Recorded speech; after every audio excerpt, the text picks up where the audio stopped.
Hello friends, আজকে তোমাদের সামনে একটা খুব সুন্দর একটা ভিডিও নিয়েছি। এটা হচ্ছে আমার একটা বান্ধবীর বাড়িতে নারায়ণ পুজো হয়েছিল। বান্ধবীটা বারবার ফোন করে বলছিল আয় আয় আয়, তো আমি দিনের বেলায় যেতে পারিনি, তাই তোমার দাদা ভাইয়ের সাথে রাত্রেবেলায় গেছি বান্ধবীটার বাড়িতে। এই দেখো বান্ধবীটা ওই যে নাইটি পরে, তো যে দুটো বান্ধবীকে দেখতে পাচ্ছি, একজন গামলা ধরে আছে, তিনজনের বান্ধবী হয়, একজন মিষ্টি নিয়ে ধরে দাঁড়িয়ে আছে, একজন চিনির গামলা নিয়ে দাঁড়িয়ে আছে। এই দেখো তোমার দাদা ভাইকে মিষ্টি দিচ্ছে, এবার আমার মনাকে দিতে আসছে। আমার মনা বলছে এখন একটু পরে খাবে, কারণ আমার মনা একটু চিন্নি প্রসাদ খাচ্ছে।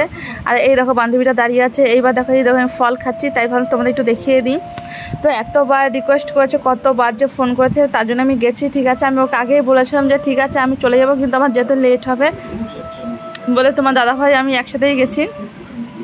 তো গিয়ে বান্ধবীর সাথে দেখা হলো, অনেকদিন পর বেশ গল্প করছিলাম, ভালো লাগছিলো। ঠিক আছে, আর ও আমাকে বলেছিল, আমি ওকে বলেছিলাম চিনি প্রসাদ কিন্তু আমার প্রিয়, তুই আমার জন্য অবশ্যই চিনি রেখে দেবা। তো আমার জন্য চিনি প্রসাদ রেখে দিয়েছে। সে আর কি বলবো, যখন আমি বাড়িতে এসেছি তখন টিফিন বক্স ভরে সেই ফল প্রসাদ খিচুড়ি সব কিছু টিফিন বক্স ভরে পাঠিয়ে দিয়েছে। আমি তোমাকে ভিডিও শেষে পুরোটাই তোমরা দেখতে পাবে। এই দেখো আমার শোনা এই যে চিনি খাচ্ছে, এই দেখো এক বাটি চিনি নিয়ে নিয়েছি, কারণ আমার চিনি প্রসাদ খেতে খুব ভালো লাগে। তোমরা প্লিজ কমেন্টে জানিও তোমরা কে কে আমার মতো চিনি প্রসাদ খেতে ভালোবাসো। আমার তো খুব ভালো লাগে, এর জন্য আমি কোথাও গেলে আমি আগে থেকে বলে দিই চিনি প্রসাদটা রাখতে। এই দেখো এটা হচ্ছে ওদের ঘর, এটা হচ্ছে ওদের ওপরের ঘর করেছে, এটা দোতলায়। তো এই রুমটার গৃহপ্রবেশ করেছে, এর জন্য আমি এসেছিলাম, এসেছি ওদের বাড়িতে সেই পুজো খেতে। তো বারবার বলছিল। আর এই দেখো ঘরটা খুব সুন্দর হয়েছে, এত সুন্দর লাগছিল ঘরটা। কিন্তু এই দেখো আমার মনা ঘুরে ঘুরে চারিদিক দিয়ে ভালো করে দেখছিল। আর ঘরের ওপরটা খুব সুন্দর লাইটিং দিয়ে, মানে এত সুন্দর ছোটো ছোটো লাইটগুলো লাগিয়েছে, কালারটা খুব ভালো লাগছিলো। এই দেখো ওরা ঘরে নারায়ণ পুজো দিয়েছিল দিনের বেলায়, তো সেই প্রসাদটাই আমি খাচ্ছিলাম, তোমাদের সেটাই আমি শেয়ার করলাম। আর এবার রাত্রে ওরা বলেছে যে অবশ্যই খিচুড়ি প্রসাদ খেয়ে তারপর বাড়ি যাবে। তো তোমরা অবশ্যই দেখলে বন্ধুরা যে অতটা চিনি প্রসাদ আর ফল প্রসাদ মিষ্টি খাওয়ার পর কি পেটের জায়গা থাকে বলো, খিচুড়ি প্রসাদ খাওয়ার। তো আমি বলেছিলাম না আমি খাবো না, তো সে প্যাক করে দিয়ে দিয়েছে, বলছে যে ঠিক আছে তাহলে বাড়ি গিয়ে খাবা। তোমাদের কাছে পুরো ভিডিওটাই আমি দেখাবো। এই দেখো এখন ওদের ঘর থেকে বেরিয়ে গেলাম, তোমরা কমেন্টে জানিও ওদের ঘরটা তোমাদের কেমন লেগেছে। তো আমার তো খুব সুন্দর লেগেছে। এখানে একটু বাইরের ঘরের সামনে একটু ব্যালকনি টাইপের করেছে।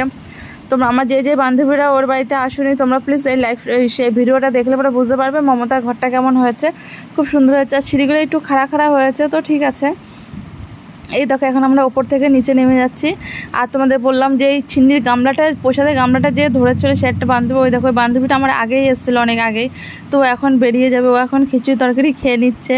ও আর ওর মেয়ে দুজনে বসে পড়েছে, আমাকে বারবার বলছিল বসতে, তো আমি বলছি না এখন জায়গা নেই, এইমাত্র খেয়েছে। আর ও এই যে বান্ধবীটা, ও খুব ছোটাছুটি করছে। তোমরা তো বুঝতেই পারছো বাড়িতে একটা পুজো মানে তো প্রচুর কাজ, এক জায়গায় স্থির থাকলে কি আর। এই দেখো এখন ফাইনালি এখন শাড়ি পরে এসছে। আর এই দেখো আমার জন্য প্যাকেট করে নিয়ে এসছে, ওইখানে প্রচুর অনেকটা খিচুড়ি তরকারি মিষ্টি চিনি সব কিছু আছে।